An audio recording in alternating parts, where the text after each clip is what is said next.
Latest Pulse Asia Survey conducted November 26 to December 3, 2024. Trust ratings. Trust ratings ang magandang sukatan kung may tiwala pa ba sa iyo ang mga tao. Unahin natin si President Bongbong Marcos.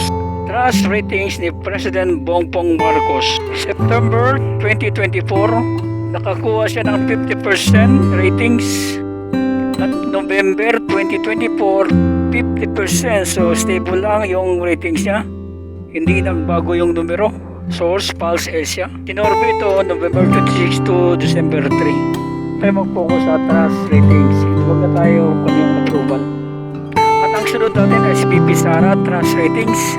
Noong September 2024, nakakuha si BP Sara ng 61% ratings, trust ratings. Ito yung mga panahon na talagang mga paninira kay BP Sara, kasama ng mga stream media, lahat na binabato sa mga Duterte. Kaya gumalaw talaga ang numero ni BP Sara.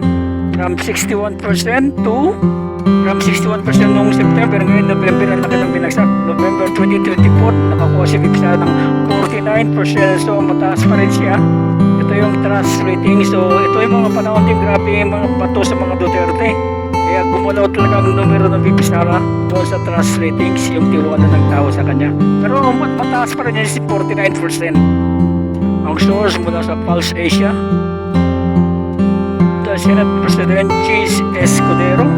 Ang trust rating ni Senate President Chis Escudero ay noong September 2024, nakakuha siya ng 56% trust ratings.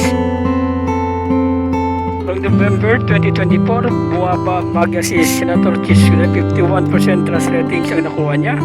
Bakit kaya siya bumaba? Hindi ka lang talagang politika, taas baba na talagang survey. Source, Pulse Asia. Ang huli ay si Speaker Romualdez. Trust ratings nakuha niya. September 2024, nakakuha siya ng 31%. Kahit malaki na nagastos niya, 31% pa rin ang nakuha niya. Noong November 2024, lalo siyang bumagsak, nakakuha siya ng 21% trust ratings, yung tiwala ng tao. Kahit nagmudmud siya mga ida, pabagsak pa rin yung ratings niya. Ang source nito ay Pulse Asia.